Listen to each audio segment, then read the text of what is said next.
Hi, I'm Kristin Monks. I'm one of the 2018-2019 Nollau participants.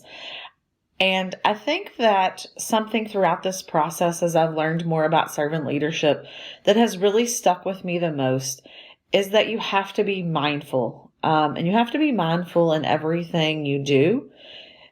And part of that is creating space for yourself.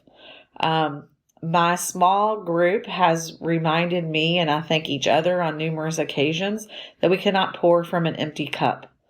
And in order to be able to serve others, whether that is in the capacity of our job or in something else that we have a passion in or a devotion in or a vocation in, that we have to create space for ourselves. And I don't mean physical space, but you have to create mental and emotional space for yourself.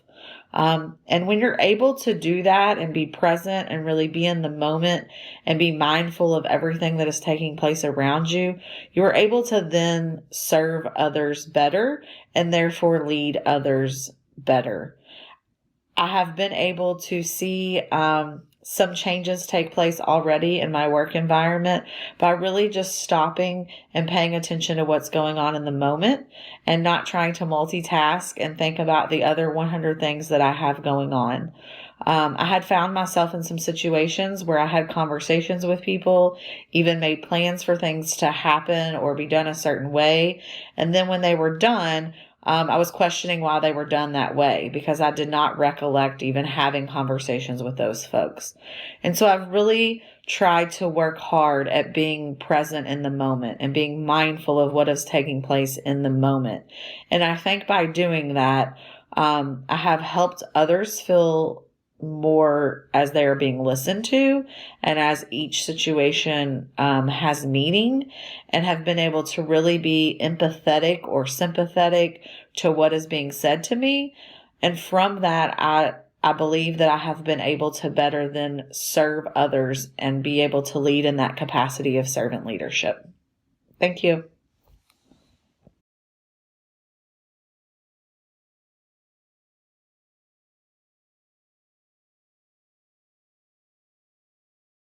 In 1895, 13 pastors of the United Church of Christ established the German Evangelical Orphan and Old People's Home, which became known as the Castle. Due to the changing environments and through appreciative inquiry, we were able to carry the best of our past into the present. Today, as Embrace Living Communities, we are continuing to answer this call by providing homes and coordinating services to older adults and people with physical and mental disabilities across Illinois, Florida, and in Kansas City. To ensure the vision of our founders continue, we are committed to the development of our teams collectively and each of its members individually. We have opted out of the traditional performance review and have adopted a format we call the goals process. This enables each person to account for and consider his or her strengths and how they can benefit both the team and the community as a whole. This process also helps us assess the development of our teams and helps them remember its importance to the organization. This, in turn, creates a culture of purposeful teamwork driven by our mission, vision, and values. We have noticed this process strengthens the teams by creating a shared vision and a respect for differences. By embracing our diversity, we have gained a broader perspective of service and have reached many more people. An added bonus is watching our residents share in this vision.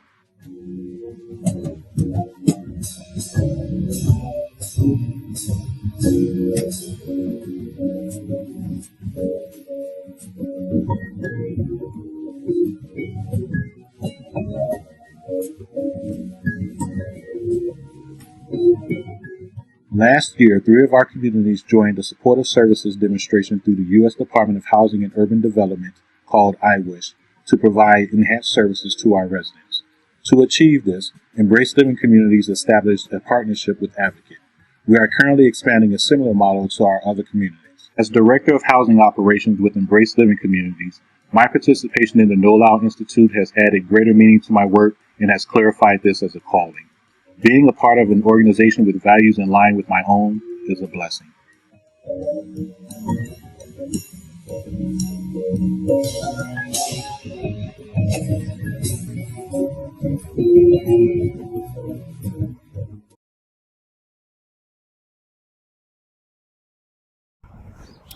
Hi, my name is Monica Wedlock Kilpatrick, and I serve as the Director of Connect Ministries for the National Benevolent Association of the Christian Church Disciples of Christ. In my role, I'm responsible for making connections on behalf of disciples-related health and social services and justice ministries. These connections are most evident in the leadership and organizational development support we provide to our partners, sharing the stories of mission and ministry of these faith-filled organizations, and building relationships across the entire life of the Christian church. I've watched and participated in the transformation of people and organizations that strengthen their work and resolve to combat the issues confronting their communities. I facilitated challenging conversations and did what I could to extend a listening ear and a spirit of grace. I've been granted permission to offer advice and counsel to executive leaders as they sought to make tough decisions on behalf of their staff, organizations, and the very individuals they've been called to serve. I'm humbled by the prayers I've spoken aloud or offer silently from my heart on behalf of these who reflect the essence of servant leadership to me daily. I'm inspired by the vulnerability of those who deeply seek to forge new paths for the church on issues of mental health, the criminal justice system, immigration and detention, racial, gender, and sexual orientation discrimination, to name a few. These are the daily and weekly conversations that fill my to-do list and appointments on my calendar.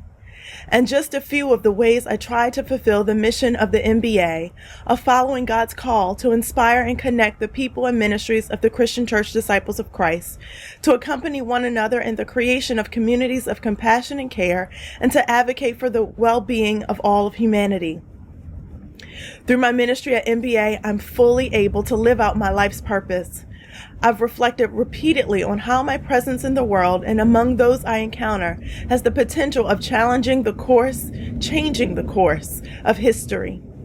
Not because of me or anything I do, but because of the Holy Spirit's work and the impact of others' experiences on my life. My purpose aligns with my ministry work with the church, MBA, our partners like Chisholm, and friends such as these graduates of the Nollau Institute, because daily I seek to use what I know and the gifts and resources I've been given to carve out new opportunities for others.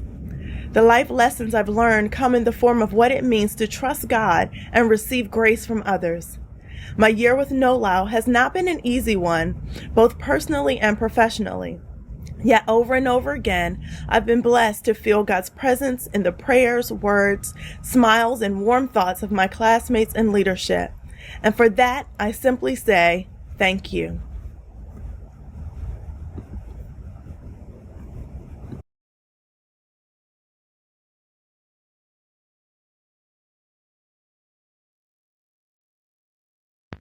We all come from somewhere.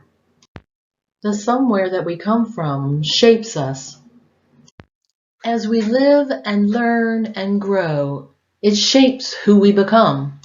Gracious space is an approach that fosters understanding and transforms conflict. It has been defined as a spirit and a setting where we invite the stranger and where we embrace learning in public. The stranger means those who are different than us. Learning in public means being willing to be influenced, admitting that we don't know, and believing that each person has something to offer. I know how to create gracious space as a therapist, journeying alongside clients as they explore possibilities for themselves. We do this by practicing intention, compassion, and curiosity. As servant leaders, we're called not to show people the way like crossing guards or traffic cops, not to fix things for people or even to be coaches. We're called to let people know they're valued, creating space where people can aspire to be their best selves. We do this by welcoming perspectives that are different than our own and being intentional about learning from each other.